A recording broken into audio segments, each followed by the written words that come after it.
다 찾으셨으면 한 목소리로 봉독하겠습니다. 예수께서 나오사 큰 무리를 보시고 그 목자 없는 양 같은 으로 인하여 불쌍히 여기사 이에 여러 가지로 가르치시더라. 때가 저물어 가니 제자들이 예수께 나와 여짜오되 이곳은 긴 들이요 날도 저물어 가니 우리를 보내어 두루tun과 마을로 가서 무엇을 사먹게 하옵소서. 대답하여 이르시되 너희가 먹을 것을 주라 하시니 여짜오되 우리가 가서 200데나리온의 떡을 사다 먹이리이까.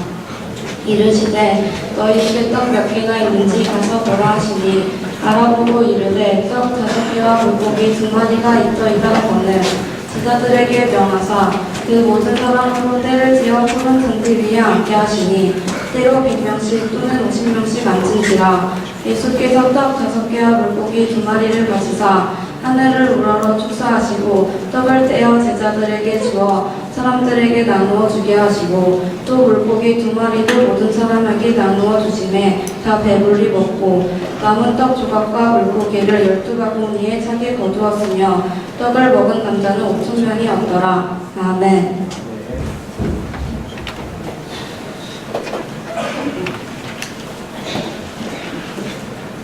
네, 여러분 반갑습니다. 제가 뭘 들고 나면 갑자기 막 시선이 좀 강렬해요. 잘 지내셨나요? 네. 왜 봐서 여기 띄우고 여기서부터 시작하면 내가 앞에 다 잘라버릴까요? 이게 좀 돌려주세요. 네. 앞으로 좀 넘겨주시고 우리 옆에 있는 분들과 같이 인사 나누도록 하겠습니다. 늘 나누는 그 인사요. 우리 옆에 있는 친구들과 함께 같이 주먹을 가볍게 쥐고 인사해 보도록 하겠습니다. 여기 형제들이 하나도 없어. 요 형제요 함께 인사하겠습니다. 요 형제요. 네, 뒤쪽은 안 하는군요. 내가 요즘 안 갔더니 잘 안 하는 것 같아요. 다시 한번 인사하겠습니다. 요 형제요. 그래. 그래. 그래. 옆에 있는 여학생들과 함께 또 인사해 보도록 하죠. 요 자매요. 요 자매요. 네. 네, 반갑습니다. 여러분 명절 잘 보내셨어요? 네. 지난주하고 완전 틀리네요, 분위기가. 지난주에는 빈자리가 되게 많았는데 오늘은 막 자리가 엄청 꽉 차가지고 참 보기가 좋습니다. 그리고 자리도 꽉 차고 여러분들의 그 볼살도 꽉 찬 것 같고 명절을 지났더니 확실히 그 명절을 지난 티가 얼굴에서 여기저기에서 여러분 굉장히 많이 이렇게 흘러 넘치고 있습니다. 우리가 계속해서 시리즈 설교 마가의 예수 이야기라고 하는 마가복음 설교를 계속해서 듣고 있습니다. 이제 8주 동안 진행하는 건데 오늘 3번째 이야기예요. 혹시 지난주에 어떤 내용들 나눴는지 기억나세요? 나병. 말하기가 귀찮은 건 아니지? 나병. 이렇게 해가지고 네, 자. 천천히 들어, 천천히. 자, 천천히. 그리고 여기다 얘기하시면 큰 목소리로. 목소리 되게 커요. 왜 이렇게 막 자신이 없어? 나병 환자를 치유하셨는데 나병 환자를 치유하신 게 의미가 있다 그랬죠. 내가 이 의미를 잘 설명할 수 있다. 아무도 없어. 고마워요. 자, 나병 환자를 치유한 게 어떤 의미라고요? 손을 대서 치유했다. 이게 평범하다, 안 평범하다? 안 평범한 사건이라고 얘기했죠. 왜요? 손을 댔기 때문에. 약간 네? 뭐라고요? 불쌍하다고요? 난 네가 불쌍하다. 얘기를 그렇게밖에 못하는 네가 불쌍해. 정확히 얘기해봐요. 정확히. 기억 안 나요? 고맙습니다. 약간 불성실해졌어요. 퀴즈왕이. 네.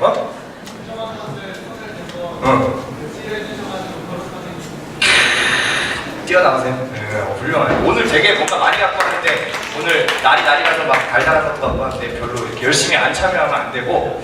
자, 나병 환자에게 손을 대셨다는 건 그 당시에 굉장히 평범하지 않은 사건이었어요. 왜냐하면 손을 대면 내가 같이 부정해지는 게 그 당시에 병, 그리고 이제 나병은 특히 그런 병이었는데 예수님이 손을 대자 거꾸로 어떻게 됐다고요? 네, 나병 환자가 예수님의 거룩함을 전에 받아서 깨끗하게 되었다는 얘기를 드렸어요. 그래서 어떤 아픔과 고통이라도 예수님께서 손 대시고 만지시면 깨끗하게 되고 다시 회복된다는 이야기를 지난주에 드렸었습니다.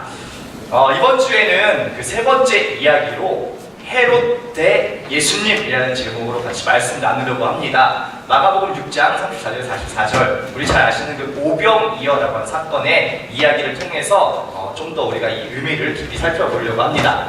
여러분 잔치 좋아하세요? 잔치? 네. 무슨 잔치가 제일 좋으세요? 돌잔치요. 돌잔치요? 우리 잠깐만 누구야? 학생이 얘기했는데 지금? 돌잔치요. 누구야 누구? 아, 깜짝이야. 그 학생이 얘기한 줄 알고 굉장히 오해할 뻔했는데 여러분 잔치 어떤 잔치들이 있나요? 에? 제롬 잔치. 아 오늘 역시 오늘 느낌 좋네요. 제롬 잔치 생각 안 했던 부분인데 자 어떤 잔치가 있죠? 혼인 잔치. 여러분 어떻게 혼인 잔치란 말을 알 수가 있지? 성경을 너무 열심히 읽어서 그런 거죠? 요즘은 그런 표현을 잘 안 쓰는데 혼인 잔치. 많은 잔치들이 있는데 일단 뭐 여러분들이 모두가 할 수 있는 잔치는 역시 이 생일 잔치라고 생각이 듭니다. 여러분 그 제가 잘 몰라서 궁금해서 묻는 건데 요즘은 생일 잔치를 어떻게 하세요? 네? 안 해요? 안 해? 아 그래요? 아예 안 해요? 내 생일 그냥 아무것도 안 하고 넘어가요? 네. 슬픈 살고살 그림이 그런가 다 그런 거예요? 이 친구만 그런 걸 수 있으니까 생일? 그럴 때가 있어요. 생일을 아무것도 안 하고 넘어가는 그런 때가 있어요. 살다 보면 알겠어요. 생일 잔치를 한다. 뭔가 이렇게 내 생일에 친구들 모아가지고 이렇게 나름대로 잔치를 벌인다. 근데 어떻게 하니 요즘? 노래방 가요. 그냥 바로 노래방에서 모이는 거야. 생일이니까 노래방으로 와. 노래방 가서 바로 부르고 노래 부르고. 문화가 굉장히 요즘은 잘 안 보이나 보죠 이렇게 막. 제가 어릴 때 얘기를 좀 드리면 제가 어릴 때는 이 생일 잔치가 굉장히 중요한 연례 행사였어요. 그래서 거의 한 2달 전부터 준비해요. 2달 전부터 준비하는데 생일을 맞게 되는 저는 뭘 준비하냐면 내 생일 잔치에 올 애들의 명단을 작성해요. 우리 반 애들을 다 모을 수는 없잖아요. 그러니까 우리 반 애들 중에 내가 부르고 싶은 친구들의 목록을 작성해. 내 생일 파티에 왔으면 좋겠는 애들 이름을 쭉 적어요. 그 다음에 뭘 하느냐? 이 친구들한테 카드를 써요.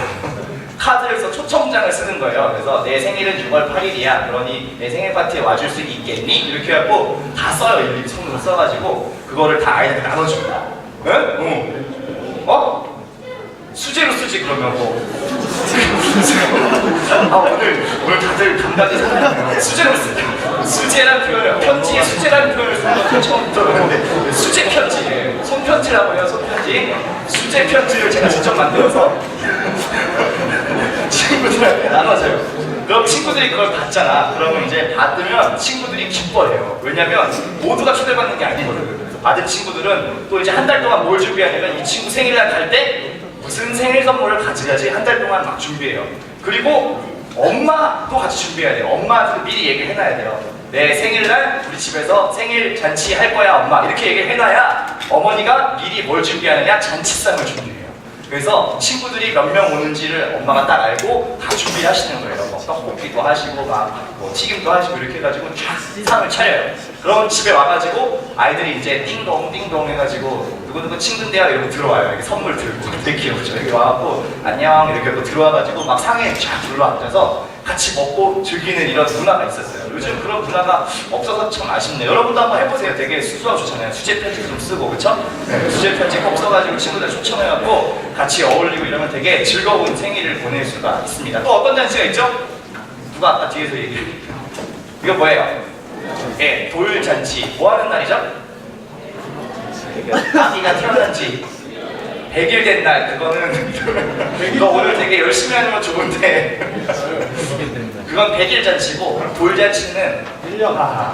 1년. 난지 태어난 지 1년 되면 하는 거예요. 그래서 저도 내년 이맘때는 할 거예요.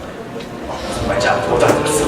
그래요. 상관없어요. 아무튼 돌잔치를 내년에 할 거고 돌잔치는 이제 아기가 태어나서 1년 동안 건강하게 잘 자라는 걸 축하하는 아기의 이제 첫 번째 생일 잔치를 돌잔치라고 합니다. 또 무슨 잔치가 있죠? 칠순잔치. 칠순잔치 비슷한데 이름을 들어보셨나요? 경로잔치. 들어보셨어요? 경로잔치는 뭐 하는 거냐면 말 그대로 이제 어르신들을 모시고 말 그대로 이제 어르신들이 좋아하는 뭐 노래도 이렇게 같이 부르고 막 이렇게 악기도 연주하고 이렇게 하면서 어르신들을 기쁘게 해드리는 이런 잔치가 있어요. 근데 모든 잔치에 공통적으로 중요한 게 하나 있다고요. 뭘까요? 음식. 여러분들은 역시 초기에 아주 좋은 거예요. 잔치가 즐거운 이유는 맛있는 음식이 있기 때문에. 음식.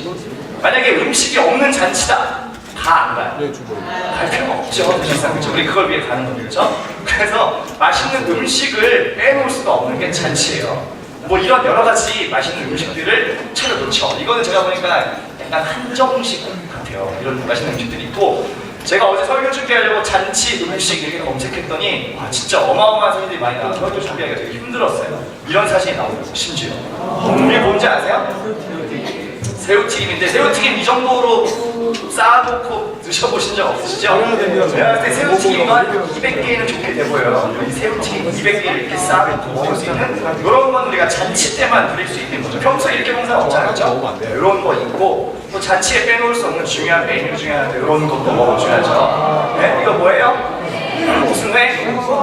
그럼 되게 잘 알고 있는데 누가 되게 광어회 회를 되게 좋아하는 친구들, 광어회를 또 이렇게 쫙 쳐가지고 이렇게 사상에 하는 이런 것도 있고, 제가 또 이 사진을 보고서 진짜 완전 기절할 뻔했는데, 이거 초밥이에요, 여러분. 초밥. 네, 초밥을 이렇게 또 쌓아놓고 먹는 거는 잔치 때 아니면 할 수 없는데, 모듬 초밥. 잘 보면 연어, 오징어, 장어, 학생이 얘기하는 거 아니죠? 장어, 네, 장어 등등등 많은 것들이 쌓여 있어요. 그래서 이렇게 잔치에는 이런 여러 가지 음식을 빼놓을 수가 없다고요. 여러분 어떤 음식을 좋아하세요? 잔치 음식 중에? 잔치 국수. 누가 봐도 참 잔치 음식이에요, 그렇죠? 잔치 국수. 또, 네? 뭘 먹어? 케이크. 지금 발음을 약간 짧게 해서 게이를 줄 알고 깜짝 놀라가지고 그런 잔치는 가면 안 돼요. 네. 또 뭐 좋아하세요? 잔치 때 이런 게 나오면 난 너무 행복하다. 잡채. 이거 평소에도 먹을 수 있잖아. 표정이 슬퍼졌어. 엄마가 잘해주는 데랑 표정을. 또 뭐? 네? 뭐요? 다과. 어떤 거 말하면? 아무거나 다 봐. 그래요? 그냥 모든 먹는 건 다 좋아하는 것 같아요. 잔치의 기쁨은 뭐니 해도 다 같이 모여서 함께 먹고 마시는 이 기쁨이 잔치의 가장 중요한 기쁨이에요. 오늘 왜 이 얘기를 했냐면, 우리가 오늘 읽은 이 성경 속에도 두 가지의 잔치의 모습이 나와요. 그래서 오늘 이 잔치에 대해서 알아보려고 이 얘기를 같이 했습니다. 첫 번째 오늘 등장하는 이야기는 우리가 읽진 않았는데, 헤롯이 벌이는 헤롯의 잔치가 일어납니다. 그래서 이 헤롯의 잔치의 이야기와 예수님이 벌이는 예수님의 잔치의 이야기가 나와요. 그래서 오늘 이 두 가지 이야기를 같이 비교해서 살펴보려고 하는 거예요. 헤롯의 잔치는 어떤 잔치였고 예수님의 잔치는 어떤 잔치인지를 같이 알아보도록 하겠습니다.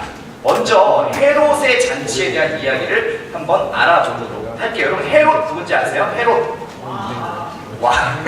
여러분들 굉장히 불성실하시도록 헤롯 왕 이렇게 얘기하셨는데, 왕 맞습니다. 근데 헤롯에 대한 얘기를 하려면 오늘 이 세례 요한에 대한 이야기를 해야 돼요. 세례 요한은 좀 아세요? 설명해봐. 세례 요한. 세례 요한 설명할 수 있다. 누가 좀 얘기하겠다. 가봐야죠. 되게 나를 이렇게 막 레이저를 쏘면서 입을 이렇게. 세례 요한 누구야? 예수님한테 세례를 준 사람.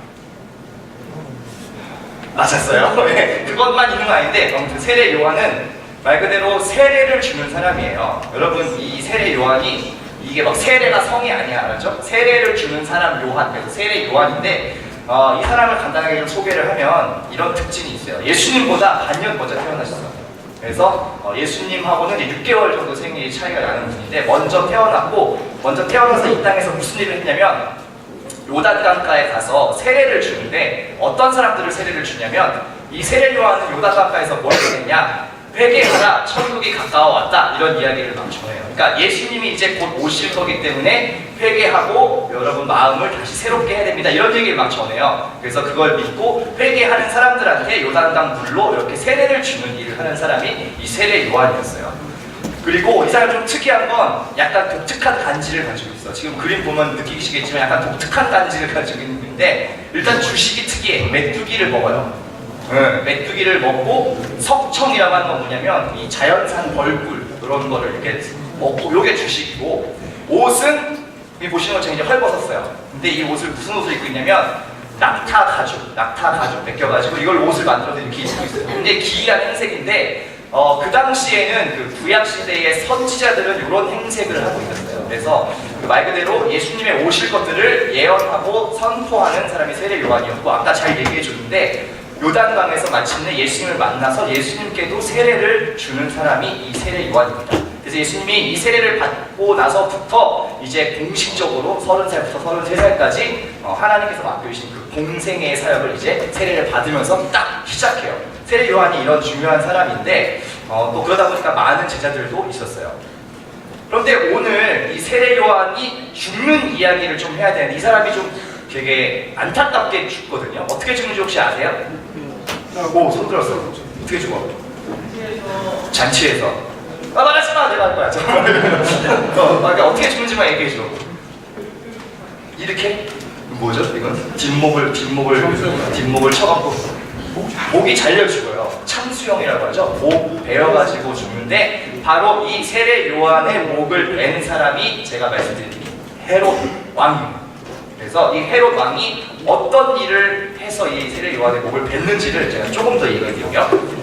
성경 속에 헤롯 왕이 되게 많이 나와요. 여러분 성경을 많이 읽는 사람은 그런 걸 알게 될 거예요. 헤롯이 되게 많이 나와. 근데 헤롯이 여기도 나오고 뒤에도 나오고 뒤에도 나오고 하는데 거의 시간 간격이 한 200년 막 이렇게 되거든요. 그래서 이 헤롯은 죽지도 않고 200살 동안 산 건가? 이렇게 생각하는데 헤롯이 여러 명이 있어요. 헤롯의 왕가예요, 왕가. 헤롯 여러 명이 있는데 오늘 나온 헤롯은 헤롯 안티파스라고 하는 왕입니다. 근데 이 왕이 굉장히 성격이 좋을까요, 나쁠까요? 일단 뭐 딱 보시면 인상이 별로 안 좋죠? 이분이 무슨 일을 벌이느냐? 자기 아내가 있어요. 아내가 있는데 이 아내를 내쫓고 누구를 새로 아내로 들이냐면 자기의 동생 헤롯 빌립이라고 하는 사람의 아내 헤로디아를 데리고 와서 뺏어서 자기 아내로 삼아. 완전 나쁘죠? 근데 그 이유도 뭐냐면 예뻐. 그래서 이 여자를 뺏어서 자기 아내로 삼아요. 되게 못됐죠? 네, 이런 놈인데 이런 일들을 막 벌여요. 근데 아무도 뭐라고 하지 못하는 거야. 왜요? 왕이니까. 아무도 말을 못해. 뭔가 잘못된데 말을 못하는데 누가 얘기했냐? 우리 세례요한 형님이 이 멋진 간지로 이렇게 딱 가가지고 딱 삿대질 하면서 얘기를 하는 거예요. 왕이시여, 어떻게 그런 일을 하실 수가 있습니까? 이건 하나님 보시기에 잘못된 겁니다. 딱 얘기를 했어요. 지금 헤롯 왕 표정 보이세요? 표정 굉장히 썩어 있죠? 네. 뭔가 잘못한 얘기를 아무도 나한테 왕이니까 아무도 뭐라고 말 안 했는데 딱 와가지고 그거 틀렸습니다. 딱 얘기를 하니까 불편해지기 시작한 거예요. 그 옆에 있는 여자가 누구겠어요? 네, 뺏어온 동생의 아내 헤로디아. 그래서 이 얘기를 딱 듣고 기분이 나쁜 거야. 그래가지고 어떻게 명령을 하냐? 감옥에 쳐 넣어버려. 그리고 딱 감옥에다가 집어 넣습니다. 감옥에 이제 갇혀 있는 거예요, 세례요한은 지금. 그런데 이제 헤롯이 잔치를 벌이는데 어떤 잔치를 벌이느냐? 많은 높은 사람들을 다 모아가지고 이제 막 파티를 한 겁니다. 술도 마시고 맛있는 음식 먹고 다 기분이 좋아졌어. 그런데 여기에서 어떤 여자가 또 등장을 하냐? 헤로디아, 뺏어온 아내 헤로디아의 딸이 있는데 이 딸이 또 엄마를 닮아서 예뻐. 그래서 이 여자가 춤을 이제 왕을 위해서 춤을 춘 거예요. 멋지게 아름답게 춤을 딱 췄어. 그러니까 막 왕이 기분이 좋잖아. 막 술도 마셨고 기분이 좋아. 너무 예쁘잖아요. 다 이렇게 보고 있다가 날로고서 무슨 약속을 하냐면 너무너무 잘했어. 내가 네가 원하는 건 뭐든지 다 들어줄게. 심지어 네가 원한다면 이 나라의 절반도 나눠 줄게. 이런 말도 안 되는 뭐 술김에 한 건지 뭔지 아무튼 그런 이상한 약속을 해버려요. 그러니까 이 딸이 이제 엄마 헤로디한테 가요. 쪼로로롱 가. 엄마한테 물어봐. 엄마. 왕 알았어. 왕이 내가 춤을 너무 예쁘게 잘 춰서 뭐든지 다 해준대요. 왕한테 뭘 얘기하던 엄마. 그랬더니 이 엄마가 세례 요한이 자기한테 와서 지적질한 기분 나쁜 기억이 있잖아요. 세례 요한이 미워. 뭐라고 얘기를 하는지 아세요? 이 엄마가 딸한테 세례 요한의 목을 잘라라 그래. 되게 섬뜩하죠? 이 얘기를 합니다. 그러니까 또 딸이 가가지고 쫄쫄 갖고 왕한테 얘기를 하는 거예요. 왕이시여, 저 감옥 속에 있는 세례 요한의 목을 잘라서 쟁반에 담아서 선물로 주십시오. 이렇게 얘기하는 거죠. 완전 섬뜩하죠? 근데 왕이 어떻게 약속을 했잖아요. 뭐든 들어준다고 했잖아. 나라의 절반도 준다고 그랬는데. 그러니까 어떻게 해요? 어쩔 수 없이 세례 요한을 목을 잘라가지고 쟁반에 담아서 이렇게 건네줍니다.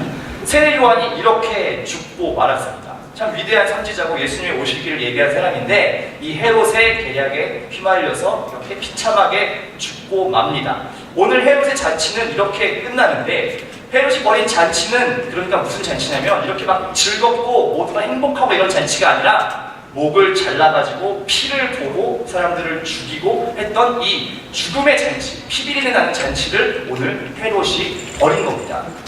성경에 보면 그 다음에 바로 예수님의 오병이어 사건이 나와요. 이게 다 이유가 있어요. 여러분 성경책 한번 펴보실래요? 오늘 읽을 마가복음 6장 펴보시면 6장 30절에 5,000명을 먹이시는 이 오병이어의 이야기가 나오고 바로 그 앞에, 바로 앞에 보면 제가 지금까지 쭉 했던 이 세례 요한이 못 베어 죽는 이야기가 바로 앞에 나와요. 마가가 이렇게 쓴 이유가 있다니까요. 이 헤롯의 이야기와 예수님의 이야기를 똑같이 잔치라는 걸로 서로 다르게 보여주려고 바로 이어서 5,000명을 먹이시는 오병이어의 얘기를 쓴 거예요. 보셨어요? 바로 앞에 세례요한 목 잘리는 얘기 있죠? 26절에 이런 데 보면 있죠? 거절할 수가 없어서 잘라가지고 줬다 이런 얘기가 있잖아요. 그래서 이제 예수님의 잔치에 대한 이야기를 같이 얘기 나누려고 해요. 여러분 오병이어의 사건은 너무 잘 알고 있어요. 그렇죠? 오늘 또 들으면 거의 한 50번 넘게 들었을 거예요. 그렇죠? 오병이어의 사건이 뭐예요? 다 알면서 얘기 못하는구나. 이런 걸 막 이렇게 꺼내야 막 얘기를 하지. 자, 오병이어의 사건을 설명할 수 있다? 퀴즈랑 너무 많이 했으니까 그래. 잘 설명해봐. 오병이어의 사건이 뭐예요? 안 알려주면 안 되고. 5개의 떡과 2마리 물고기 5,000명을 정답! 박수 한 번 주세요. 와, 역시 훌륭한 질문이에요. 물고기 2마리 그리고 보리떡 5개로 5,000명을 먹이신 사건. 여러분들은 그래서 이 이야기를 들으면서 어떤 생각을 하세요? 공황붓 이렇게 얘기하죠. 공황붓. 왜 공황붓이야? 신기하잖아요. 이렇게 계속 늘어나잖아. 예수님 멋있다. 와, 왜 이렇게 생각하죠? 그런데 이 이야기 속에 단순히 그런 이야기만 있는 게 아니라는 것을 오늘 자세히 설명해 드리도록 하겠습니다. 이 이야기 속에도 굉장히 중요한 단어들이 있어요. 불쌍히 여기사 너희가 주어라. 푸른 잔디 위에 앉혔다. 꺾을 때서 나눴다. 이런 중요한 이야기가 있는데 여러분들은 이런 것들을 그냥 쓱쓱쓱 읽죠. 그리고 어디에서 감동해요? 이렇게 기도했더니 계속 나오는 이 대목이 감동적이잖아요, 여러분. 그렇죠? 그런데 이 대목 자체뿐만이 아니라 이 이야기 속에 굉장히 의미들이 많이 있어서 하나씩 설명해 주실게요. 예수님이 오늘 이 무리들을 보면서 5,000명이지만 사실 5,000명이 넘는 거예요, 실제로는. 남자만 5,000명, 그 당시 남자만 셌거든요. 그러니까 여기 있는 사람들을 그 당시에 셈법으로 세면 한 180명 이렇게 세는 거예요. 여자들은 없어, 미안해요. 여자들은 그 당시에 사람 수를 안 쳤어요. 기분 나빠지만 슬픈 표현이시죠. 그 당시 누가 그랬다죠. 그래서 5,000명이지만 사실상 아이나 여자까지 하면 거의 10,000명이 훌쩍 넘는 이 수많은 사람들을 보면서 예수님 뭐라고 생각을 하셨냐면, 자, 여기 한번 찾아봅시다. 6장 34절 44절 중에서 34절 한번 펴보세요. 같이 좀 읽어볼게요. 34절 보시면 예수님께서 이 무리들을 보면서 뭐라고 얘기했는지가 나옵니다. 같이 한번 읽어볼게요. 시작. 예수께서 나오사 큰 무리를 보시고 그 목자 없는 양 같음으로 인하여 불쌍히 여기사 이에 여러 가지로 가르치시더라 라고 써 있습니다. 지난주에도 얘기했던 표현이에요. 예수님이 병든 사람을 보고 불쌍히 여겼다라는 표현. 근데 오늘 또 이 수많은 사람들을 보면서 목자 없는 양처럼 느껴져서 불쌍히 여겼다라고 예수님 얘기를 하는데, 그럼 목자 없는 양이 왜 불쌍한지를 알아야지. 여러분 양 좋아하세요? 양 좋아하세요? 양이 여러분들 사실 이렇게 뽀얗고 아름다운 그런 것이 아니라는 거 혹시 아십니까? 직접 나는 양을 봤다. 어땠어요? 너야. 노란 거 그렇지. 양 어땠어? 더러웠어? 굉장히 표정이 더러워요. 더러운 양. 양은 진짜 더러워요. 진짜 더럽고, 양의 특징이 또 뭐가 있냐면 되게 시력이 안 좋아서 조금 앞에밖에 못 본대요. 그러니까 멀리 못 봐. 그러니까 항상 걷다가 뭔가 이렇게 실수해가지고 넘어지거나 어디 굴러떨어지거나 이런 일들도 이렇게 생긴대요. 특히 이스라엘은 산이 많고 막 골짜기가 깊어요. 그러니까 양들을 이렇게 치고 목자가 이렇게 잘 끌고 가다가 잘 지팡이로 이렇게 길 안내를 제대로 못 해주면 이렇게 굴러떨어져요. 떼고떼고 굴러떨어져서 산 밑으로 떨어져서 이렇게 되는, 불쌍하죠. 이렇게 되는 일들이 심심치하게 벌어져요. 그러니까 목자가 하는 일은 뭐냐면 안 굴러떨어지게 길 안내를 잘 하는 거예요. 이상한 데로 가면 이렇게 못 가게 치고 길을 이렇게 안내하는 게 목자의 역할인데, 목자가 없으면 이런 굴러떨어지는 일이 생기고, 또 목자가 없으면 무슨 일이 생기냐, 맹수가 와가지고 잡아먹어요. 맹수가 와가지고 물어가요. 그래서 목자가 지켜야 돼요. 이런 늑대가 오고 막 맹수가 오면 싸워가지고 지팡이를 내쫓고 이렇게 해야 되는데, 그걸 안 해주면 물어 뜯겨갖고 죽는 이런 일도 벌어져요. 그런데 예수님이 이 사람들을 보니까 마치 목자 이런 양 같다는 거예요. 아무도 지켜주는 사람이 없어요. 되게 불쌍한데, 이 불쌍히 여기다라고 하는 말이 그냥 성경에는 불쌍히 여겼다 이렇게 써있지만, 원래 마가복음을 썼던 이 헬라어 의미는 뭐냐면, 이 스플랑크니조마이라고 하는데 이 뜻이 뭐냐면 창자가 끊어질 정도로 아프다는 뜻입니다. 창자 끊어져 본 사람. 아, 맹장 걸려본 사람 없어요? 네, 창자가 뒤틀리는 고통을 느껴본 사람 있죠? 네, 창자가 뒤틀리는 고통을 느낀 거예요. 이 사람들 보니까 그냥 아이고 안 됐다 이게 아니라 너무 고통스러운 거예요. 그래서 이 사람들을 위해서 뭔가를 해줘야지라고 하면서 말씀을 가르치시기 시작해요. 두 번째 이야기는 이 얘기인데, 이제 예수님이 이 사람들을 가르치시다가 다 이제 막 날도 저물고 배도 고파지니까 이 사람들이 이제 막 지치는 게 느껴지는 거예요. 여러분 지금 표정처럼 이거 지쳐 배고프고 막 계속 얘기를 오랫동안 들으니까 이제 힘들잖아요. 그래서 배가 고픈데 먹을 게 하나도 없죠. 그런데 예수님이 제자들을 불러서 이렇게 얘기하는 거예요. 일로 와봐, 다 일로 와봐, 모여봐. 야, 이 사람들이 지금 굉장히 힘들어 보이니까 너희가 가서 이 사람들한테 먹을 걸 좀 해줘 라고 얘기를 합니다. 몇 명 있다고요? 몇 명 있다고? 남자만 5,000명, 여자까지 하면 한 10,000명 넘는데 제자들한테 와갖고 예수님이 이 사람들 좀 먹을 것 좀 나눠줘 이렇게 얘기를 하시는 거예요. 여러분 뭐라고 대답할 거예요? 10,000명 밥 좀 주고 와라. 안 가서 10,000명 밥 좀 차려줘. 먹을 것 좀 챙겨줘. 뭐라고 얘기해요? 내가 먹을 것도 없는데 이런 표정을 짓고 있네. 안 되죠. 불가능하죠. 그리고 그곳에 먹을 게 어디 있어요? 제자들이 뭐 부자도 아니고 먹을 걸 챙겨 다니는 것도 아닌데 없잖아요. 그러니까 이 제자들이 이렇게 얘기를 한다고요. 37절인데 같이 한번 읽어볼게요. 대답하여 이르시되 너희가 먹을 것을 주라 하시니 여짜오되 우리가 가서 200데나리온의 떡을 사다 먹이리이까. 예수님이 얘기해요. 먹을 것 좀 줘라. 그랬더니 제자들이 이렇게 얘기하는 거예요. 200데나리온의 떡을 사야 되는데 그런 돈이 우리한테 어디 있습니까? 이렇게 얘기를 해요. 데나리온이라고 하는 건 1데나리온이 한 6,000원 되거든요. 그러니까 200데나리온은 대략 120만 원 정도 돼요. 그러니까 제가 지금 무슨 얘기를 한 거냐면 사람 수를 대충 세보니까 120만 원씩 빵이 있어야 되는데 그런 돈이 우리한테 없습니다 라고 대답을 하는 거예요. 우리 그런 돈이 없는데 어떻게 이 사람들을 먹입니까? 라고 반문합니다. 이 얘기는 여기까지만 하고 딱 멈출게요. 왜냐면 이 얘기는 뒤에 마지막에 설명을 해드릴게요. 그러니까 이 제자들이 그냥 집에 사람들 보냅시다. 밥 먹고 와서 2부 또 하시죠. 다 먹고 오라고 할까요? 이렇게 했는데 예수님은 아니다. 너희가 먹을 걸 줘라 라고 이야기를 하세요. 세 번째는 이 푸른 잔디 위에인데 이거 여기서부터 잘 들어봐요. 이걸 맞출 수 있는 사람은 엄청난 상을 줘야지. 푸른 잔디 위에 이제 그래서 사람들을 다 앉혀요. 보시면 같이 한번 읽어볼게요. 시작. 제자들에게 명하사 그 모든 사람으로 때를 지어 푸른 잔디 위에 앉게 하시니. 일단 여기 있는 사람들 10,000명 되는 사람들을 다 끼리끼리 이렇게 모아서 다 100명씩 500명씩 이렇게 해서 자 앉혀라 라고 얘기를 합니다. 그런데 이 장면, 푸른 잔디 위에 사람들이 쫙 모여 앉은 이 장면이 혹시 무언가랑 비슷하지 않으세요? 예? 양 이렇게 얘기하면 안 되고 성경 속의 이야기 중에 굉장히 이 비슷한 장면이 있는데 혹시 이거를 안다 하는 친구는 엄청난 놀라운 상을 해? 응? 찍으면 안 되냐고? 아니요. 예수님 다시 오실 때 많이 성경에 이것과 비슷한 장면을 그린 성경이 있어. 구약 성경이 있어. 퀴즈하면 안 될 것 같아요. 자, 우리 중일. 뭔가 의심장한 표정을 지었습니다. 혹시 어디인지 아니? 모세의 기적!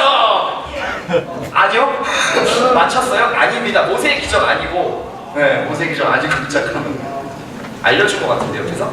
아니에요? 뭐? 시편 23편에 여호와는 나의 목자시니. 와우. 정답. 박수 한 번. 근데 아까 받았잖아, 그치? 아, 네, 축하해요. 자, 이 장면은 뭐랑 비슷하냐면, 이 장면과 비슷해. 비슷하죠? 아까 예수님이 이 사람들을 보면서 뭐라고 얘기했다고요? 목자가 없는 양 같다. 근데 이 사람들을 다 푸른 잔디 위에다가 다 앉혀요. 뭐랑 비슷한 거예요? 예수님께서 오시기 전에 다윗 왕이 뭘 썼냐면 시를 많이 썼는데 오늘 예수님도 제자들한테 명해서 이 사람들을 푸른 잔디 위에 앉혔고 다윗도 이런 시를 썼어요. 여호와는 나의 목자시니 내가 부족함이 없고 그가 나를 푸른 풀밭에 누이시며 쉴만한 물가로 인도해 주십니다 라고 다윗도 시를 썼어요. 그 당시 사람들이 이 푸른 풀밭에 넓은 풀밭에 다 모여 앉으면서 뭘 생각했냐면 다윗이 썼던 이 시편의 시가 아마 이 사람들에게 떠올랐을 거예요. 이게 굉장히 지금 일부러 의도적으로 예수님이 그 푸른 초장에 이렇게 다 앉히면서 이것을 생각나게 하시는 겁니다. 그리고 예수님은 뭐라고 또 얘기하셨냐면 자기 자신을 나는 목자다라고 소개를 해요. 요한복음에 보면 나는 선한 목자다. 그래서 양들을 위해서 목숨까지 줄 수 있는 진짜 목자다라고 예수님께서 얘기를 하십니다. 목자는 양을 지키다 보면 생명을 걸고 지켜야 될 때가 있거든요. 맹수가 온다든지 아니면 길 안내를 한다든지 어딘가 양이 잃어버리거나 없어지면 찾으러 가는데 그 길이 절대 만만치 않아요. 자기도 위험할 수 있는 곳을 막 가야 찾아요. 그렇기 때문에 진짜 목자는 생명을 버리면서까지 양을 지키려고 해요. 그런데 가짜 목자는 어떻게 해요? 뭐 굴러 떨어지든지 한 마리 없어지든지 신경을 안 쓰는 건 가짜 목자라고 성경은 이야기를 해요. 예수님이 뭐라 얘기하냐면 나는 선한 목자다. 양들을 위해서 목숨도 줄 수 있다라고 이야기를 하는 겁니다. 이제 이 이야기의 그 그림들이 좀 맞춰지세요. 퍼즐들이. 예수님이 왜 이 사람들을 목자 없는 양같이 느꼈는지, 왜 이 푸른 풀밭에 다 앉혔는지, 이 다윗의 시편의 의미를 왜 생각나게끔 그런 상황을 만드셨는지, 그리고 왜 내가 선한 목자다라고 얘기하셨는지 이제 조금 퍼즐이 맞춰지시죠? 마지막 이야기를 해볼게요. 떡을 떼어서 나누십니다. 자, 오늘은 떡을 준비했어. 직접 실물로 보여주기. 떡은 아니지만 여러분 잘 아시는 것처럼 먹을 게 하나도 없는 와중에 한 꼬마 아이가 여러분과 같은 작은 학생이 와가지고 자기의 도시락거리를 내놓는데 물고기 2마리와 모리떡 5개가 있었어요. 근데 그렇게는 준비하지 않고 일단 하나를 준비했어요. 자, 이 떡을 떼어 나누다라는 이야기를 한번 읽어보자고요. 빵이죠, 물론 빵인데 떡이라고 생각해요. 자, 떡이야, 떡. 자, 레드썬. 자, 떡이에요. 자, 41절 한번 같이 읽어볼게요. 예수께서 떡 5개와 물고기 2마리를 가지사 하늘을 우러러 축사하시고 떡을 떼어 제자들에게 주어 사람들에게 나눠주게 하시고 또 물고기 2마리도 모든 사람에게 나눠줬다 라고 이제 이 오병의 기적이 딱 시작되는 장면이에요. 그런데 이 떡을 떼어라는 장면이 굉장히 중요한 이야기예요. 여러분 아무 생각 없이 그냥 나눠줬구나라고 이해하시지만 사실 여기에 엄청난 의미가 있는데 이 헬라어 카타클라우라고 하는 단어를 썼는데 이건 무슨 뜻이냐면 그냥 나눠줬다 이게 아니라 조각조각 잘게 찢어 부셨다는 뜻이에요. 그러니까 이 빵을 들고 예수님 기도를 하셔. 주셔서 감사합니다. 이렇게 기도를 하신 다음에 이걸 나눠주는데 그냥 뭐 이렇게 먹어 이렇게 나눠주는 게 아니라 이거를 이렇게 다 뜯으셨다고요. 잘게 다 뜯어요. 이 빵을 막 너무 가루가 되네. 다 뜯어가지고 나눠주는 거예요. 나눠줘요. 이렇게 해서 제자 가요. 사람한테 나눠주고 자 제자 서진 나눠주고 자 이렇게 나눠준단 말이에요. 근데 이거를 나눠줄 때 어떻게 한다고요? 다 조각조각 찢는다고요. 잘게 찢어서 나눠줘요. 나눠주고 저 사람들한테 주고 아니야 제자들한테 이렇게 다 나눠주는데 이게 잘게 이 싫어하는 표정 다 받아들여요. 설교를 하려면 다 받으셔야 되는데 이거를 막 잘게 찢는단 말이에요. 이렇게 쫙쫙 찢어요. 막 미안해 뭐 혐오할 필요는 없는데 자 이렇게 찢어가지고 나눠줘요. 그런데 여러분 이 잘게 찢어 부수다라는 단어를 들을 때 혹시 여기까지 생각나면 진짜 훌륭한데 혹시 머리 떠오르는 거 없어요? 잘게 빵을 다 찢어가지고 나눠. 생각나는 거 없어요? 예수님 누구야? 신대원 갈래? 신학교 갈래? 신학교? 이 단어는 어떨 때 쓰는 단어냐면은 예수님께서 희생되실 때 이 온몸이 찢기고 온몸이 상하고 이런 표현을 쓸 때 잘게 찢어서 부서뜨리는 이 단어가 예수님 십자가 사건에서도 이런 의미로 쓰이는 거예요. 그러니까 예수님은 지금 뭘 보여주신 거냐면 그냥 배고프지? 빵 엄청 만들어줄게 먹어 이런 뜻이 아니라 예수님께서 장차 어떻게 사람들을 위해 죽으실 거라는 걸 이미 먼저 보여주십니다. 이 빵을 잘게 찢는 걸 통해서. 그리고 여러분 이 빵을 잘게 찢는 이 의식을 지금도 우리가 기억하고 기념하는 거 아시죠? 모르시는구나. 다다음 주에 여러분 본당에서 보실 수 있는데 성찬이라는 걸 해요. 떡을 떼고 포도주를 나누는 거. 예수님의 살과 피, 희생을 기념하는 거거든요. 그래서 예수님의 빵을 그때도 이렇게 뜯잖아요. 그 뜯는 의미가 뭐냐면 예수님 자신이 생명을 주는 떡이 돼서 사람들에게 생명을 주셨다, 나눠주셨다 그런 뜻이에요. 그래서 그걸 이렇게 뜯는 거거든요. 그래서 이 빵을 주실 때 잘게 뜯어가지고 사람들에게 다 나눠줘요. 5,000명의 사람 나눠줘요. 이게 예수님께서 떡을 떼어 나눴다라고 하는 떼어의 중요한 의미랍니다. 예수님의 십자가 사건. 모든 사람에게 생명 주시기 위해서 나를 다 찢어서 내주는 것. 이게 예수님께서 이 오병이어의 사건을 통해서 미리 예고하신 것입니다. 이야기를 정리해 볼게요. 목자인 예수님이세요. 불쌍히 여기시고 목자 없는 그런 양. 저렇게 되면 굴러떨어질 텐데, 다칠 텐데, 죽을 텐데, 맹수한테 찢길 텐데 그런 것들이 훤히 보이기 때문에 안타까운 마음을 가지는 목자 예수님이에요. 그러니까 이 무리들을 보면서 안타깝다. 창자가 끊어지도록 아픈 거예요. 어떡하지? 이렇게 그냥 두면 안 되는데 라는 생각을 하시면서 가르치시고 떡을 떼어주십니다. 그런데 어떻게 한다고요? 이 떡을 떼어주는 일들이 그 선한 목자의 이미지를 보여주는 거예요. 푸른 초장에 앉혀서 먹을 걸 나눠주는 거. 다 떼가지고 부족하지 않게 먹고 12광주에 남게 부족하지 않게 먹이는 그 다윗의 식편과 같은 그 일들을 지금 예수님이 보여주신 거예요. 그리고 이 목숨을 다 바쳐서까지 너희에게 생명을 주겠다는 그 예수님의 십자가 사건을 미리 보여준 거예요. 앞으로 이제 그렇게 돌아가시잖아요. 장차 이렇게 시간이 흐르면서 그걸 미리 이 사람들에게 상징적으로 보여준 거예요. 물론 이 사람들이 그 당시에 그 의미를 다 알지 못했겠죠. 예수님이 어떻게 돌아가실 걸 몰랐으니까. 우리는 이제 알지만.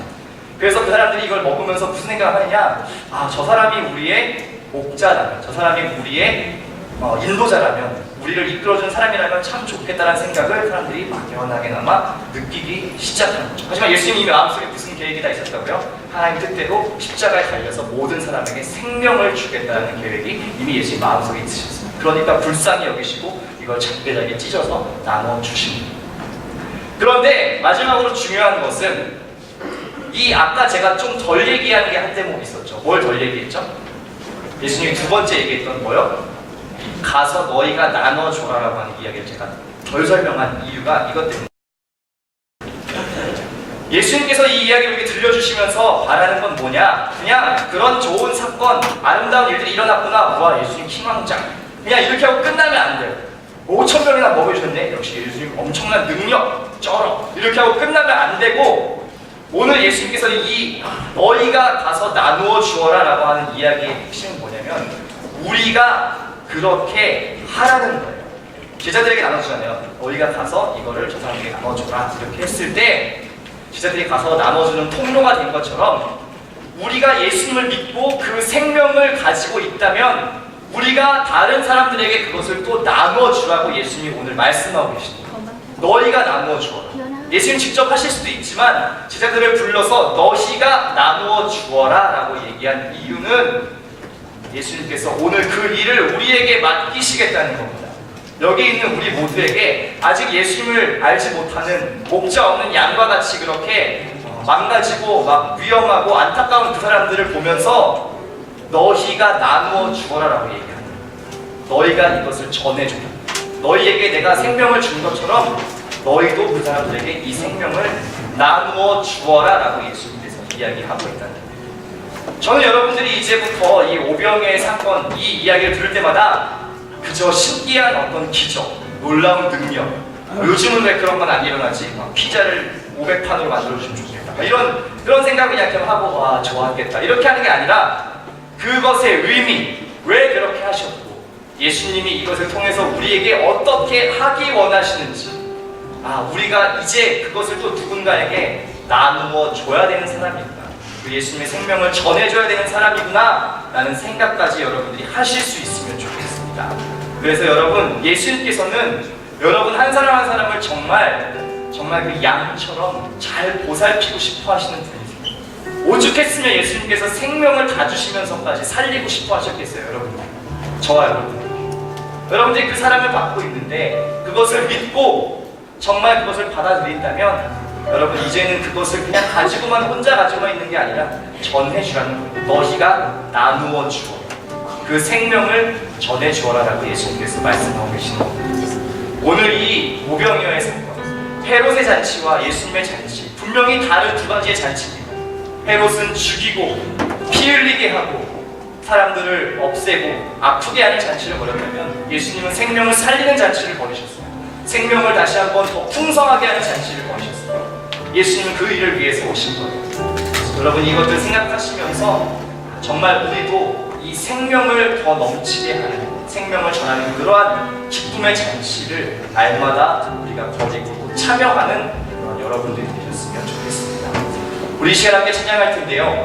우리의 삶을 통해서 사람들에게 예수의 사랑을 나누고 전하겠습니다. 그 마음으로 우리 시간 함께 찬양하면 좋겠습니다. 나 주님의 기쁨 되기 원하네. 우리 찬양합시다. 나 주님의 기쁨 되기 원하네. 내 마음을 새롭게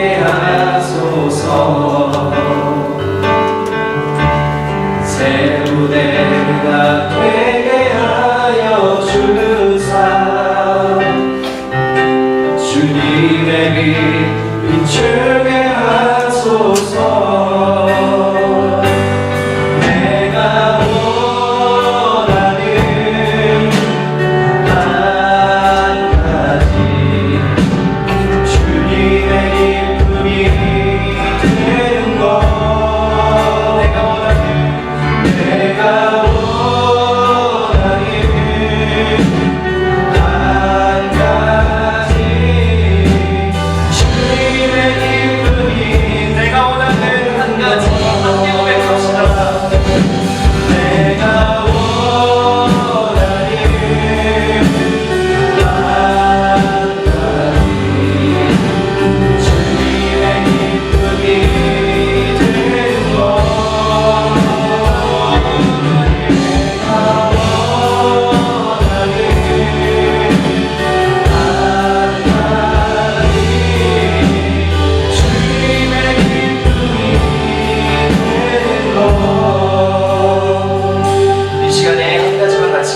같이 기도할 때 예수님께서 우리를 불쌍히 여기시고 목자 없는 양처럼 여기셔서 생명까지 내어주시는 선한 목자 되셨는데, 우리가 그 사랑을 믿게 해주시고 또 그 사랑을 정말 전할 수 있는 사람, 너희가 나누어 주어라 명령하신 것처럼 정말 많은 아직 예수를 알지 못하는 사람들에게 전할 수 있는 우리의 삶이 될 수 있게 해달라고 우리 이 시간 우리 입을 열어서 같이 기도하면 좋겠습니다. 기도합시다.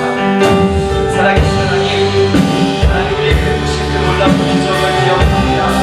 예수님 위에 우리를 불게 하시고 우리의 배고픔을 해주시고 단순한 차원의 행동이 아니라 우리에게 모든 것을 다 주시고자 예수님의 마음을 우리가 깨닫는 목적이 되도록 기도하여 주시옵소서.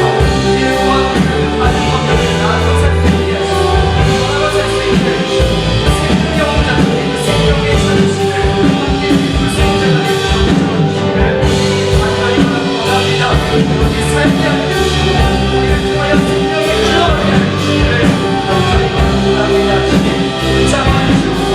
함께 하여 주시옵소서. 우리 예수의 생명을 흘러가게 하여 주시옵소서. 붙잡아 주시길 원합니다. 함께 하여 주시옵소서. 사랑으로 채워주시고 흘려보내게 하여 주시옵소서. 하나님 감사합니다. 우리를 너무나 사랑하셔서 우리의 목자가 되어주시고 생명까지 다 내어주시는 그런 선한 목자로 함께 하시는 것을 감사합니다. 그 사랑 받은 우리가 또 그 사랑을 전하며 살 수 있게 하여 주시고, 이제 이 오병이어의 기적을 생각할 때마다 그냥 먹을 것이 많이 늘어나고 모두가 배부르게 먹고 행복했다 그런 이야기로 끝나는 것이 아니라 우리에게 생명까지 주시기 위한 그 마음을 보여주셨구나, 이제 우리도 그렇게 전하며 살아야겠구나 하는 그 마음이 날마다 생각나게 하여 주시옵소서. 우리를 통해서 생명을 전하고 함께 그 생명의 잔치를 누릴 수 있는 아름다운 청소년부 공동체 될 수 있게 해주시길 소망하며 살아계신 예수 그리스도의 이름으로 기도드립니다. 아멘. 우리 자리에서 일어나서 우리의 중심을 주님께 드리며 나아가겠습니다.